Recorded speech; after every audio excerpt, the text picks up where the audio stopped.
So I just had a few thoughts with the recent Academy Award nominations that were announced over a week ago.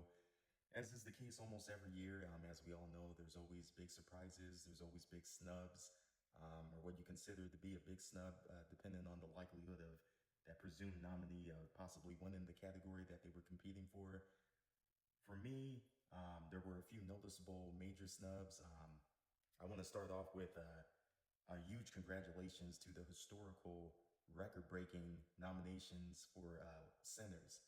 That was an incredible accomplishment. I never in my lifetime imagined I would see a movie that would probably exceed the record of 14 nominations that had been held by All About Eve, Titanic, and then La La Land.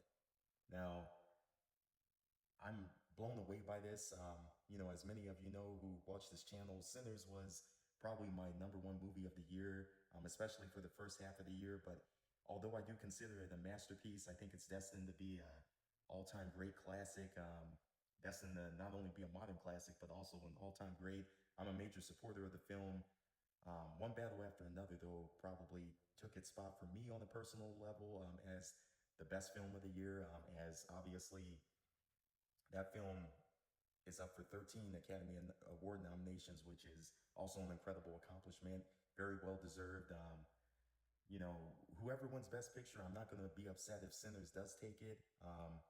I hope, hopefully, that it is One Battle After Another, just because I'm one of those supporters that believes that that film is an all-time great, and it takes so many touches of so many brilliant classic movies that came before it, and it just feels like you put a whole bunch of films into a blender and created your own story out of it, and a brilliant story at that. But I'll do a review on One Battle sometime and go into more details of my thoughts of One Battle After Another's influences. Now, the 13 nominations, all very well deserved. One in particular was glaringly apparent that was omitted from those 13 nominations, and that was for the performance of who I believe is a huge star in the making, Chase Infinity. Now, Chase, as you all know, has received incredible recognition throughout this whole award season. I mean, she's been nominated for lead actress at the Golden Globe Awards, the Critics' Choice Awards, the Actors Awards, and then most recently this morning, the BAFTAs. So it's kind of mind-boggling how she was snubbed. Somehow she was, and it's very disheartening because she is the definition of A Star is Born.